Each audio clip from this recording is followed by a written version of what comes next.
Renovação com o homem lá. Vamos lá, tá encaminhando? Tá indo, devagarinho. Renovação com o Ryan? Vai dar tudo certo. Valeu, Pedrinho. Boa viagem. O Ryan, ele tá numa ascendente muito grande. Ainda tem muito que crescer, óbvio que tem. 19 anos de idade apenas e tá numa curva ascendente gigantesca. E se ele não jogar domingo, eu fico preocupado com essa sequência do Vasco que pode ser interrompido. Não só pela ausência dele, mas é claro que vai fazer falta. Vem ele aí de novo? O Pirata, Pablo Verrete. No jogo contra o Fluminense chama de Veguete. Chama de Veguete. Contra o Fluminense, ele jogou os dois tempos, ele sentiu no primeiro tempo. Falou na entrevista, né? Isso. No segundo tempo, ele jogou no sacrifício, né? Ainda com o Dodge, ainda assim, fez a jogada, começou a jogada do segundo gol. E na comemoração do gol, ele foi pro banco receber atendimento. Foi atendido ali, né? Ninguém percebeu, né? A galera toda vibrando ali com o gol.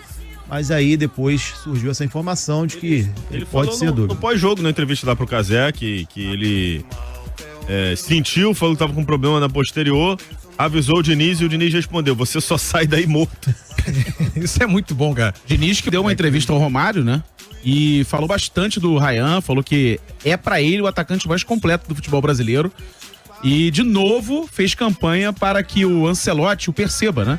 Para que leve o menino Ryan para esta próxima Copa do Mundo, no ano que vem, 2026, Copa do Mundo. Mas enfim, conclua. Fernando Diniz falou muito bem do Ryan e, se não jogar, cara, é um desfalque, pra mim, considerável. O Verrete tá numa fase bem ruim. Características totalmente diferentes. Muda completamente a configuração de jogo ali do time do Vasco, que vai ter de volta o Hugo Moura, né? Isso, o Hugo Moura tá de volta. Vasco teria força máxima, mas com essas dores aí do Ryan, talvez não tenha. Esse ponto que o Machado levantou é importante. A gente vai ter que chamar um break agora, mas assim, vamos falar mais de Vasco na volta do break, porque o Vitor Costa teve um argumento essa semana. Eu não estava no programa, mas eu estava ouvindo o programa, né? Óbvio que eu tenho que saber o que estão fazendo no programa, né, o Vitor Costa? Importante. Eu tenho que saber. E aí você falou um argumento que eu gostei. Estão fazendo uma campanha excessiva pro Ryan agora? Talvez, mas aí você falou que é porque o Ryan, por exemplo, ainda não jogou uma partida grande. Pois é. Um jogo decisivo.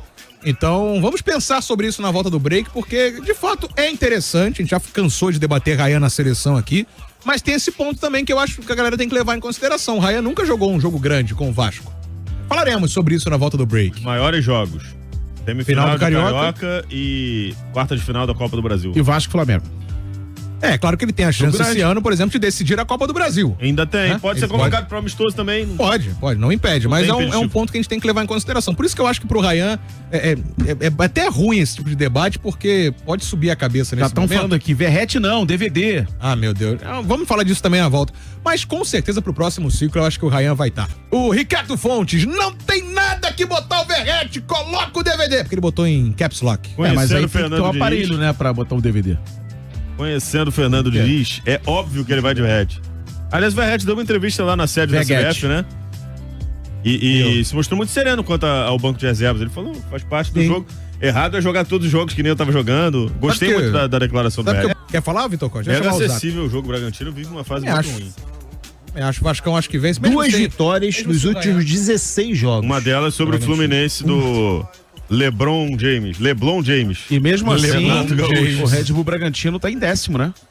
Porque fez um bom primeiro turno, mas vem muito mal no segundo turno. Tá a 3 pontos do Vasco. Tá a 3 pontos do Vasco, pode encostar no Vascão da Gama, mas não acontecerá. O Bragantino fez um ótimo primeiro turno. Isso. Inclusive, antes da pausa pra Copa do Mundo de Clubes, ele vence o Vasco em São Januário, né? Grande noite do Isidro Pita. Só que derreteu. Narrei esse jogo. Pós-Copa do Mundo. Foi o inverso do Vasco. Começou bem e tá caindo. O Vasco começou mal e tá subindo. Então, joga um dos piores futebols, como diria o outro do Brasil nesse momento, o Bragantino.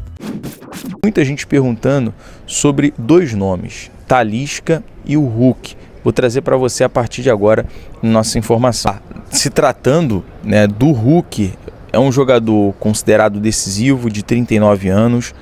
Uma informação que surgiu durante essa semana é que o Atlético Mineiro, ao que indica, está trabalhando para rescindir o contrato com o jogador, mas o mesmo foi procurado e falou que se houver uma rescisão, a diretoria vai procurar, vai conversar, mas é um jogador que foi decisivo nos últimos anos, é um ídolo com a camisa do Galo, mas chegaria, obviamente, no momento, aos 39 para 40 anos, não seria tão necessário, apesar da qualidade, apesar de ser um jogador com uma história, uma trajetória incrível, mas acho que não corresponde o momento que o Vasco precisa para o ataque e principalmente para a próxima temporada, que o Vasco visa uma Libertadores da América. Não, e jamais, não estou aqui desmerecendo o Hulk não, mas acho que pelo momento, pela idade, e agora sim, se tratando do Anderson Talisca, que é um jogador que inclusive teve a sua passagem ali na base do Vasco e claro, foi revelado pelo Bahia,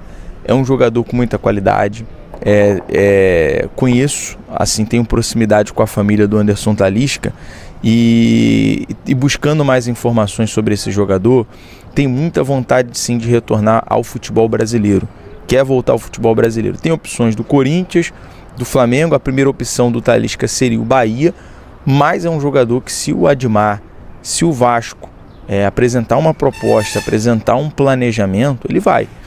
Passou pelo Al Nassr, jogou com o Cristiano Ronaldo, inclusive tem uma amizade muito grande com o Cristiano Ronaldo, foi a convite do José Mourinho para o Fenerbahçe da Turquia, tem os seus momentos, tem vivido os seus momentos lá, mas é um jogador que para o próximo ano, para a próxima temporada, seria muito interessante o Vasco ir atrás, buscar informações. Então vejo sim com bons olhos, quero saber a sua opinião, torcedor Cruz Maltino. Galera, volta por cima para o Verratti fazer o gol dele, o Verratti aproveitar a sua titularidade, ir para cima e buscar esses 3 pontos fora de casa e aproveitar esse momento, obviamente, do Bragantino fragilizado. E uma informação aqui para a galera que está perguntando, John, onde será a concentração do Vasco nesse jogo? Bom, o Vasco vai estar concentrado no Bourbon Atibaia, tá? Então, claro, até trazendo informação, apurando aqui com outros colegas, é um local um pouco assim de difícil acesso, né, até para permitir, porque é como se fosse um condomínio fechado, né?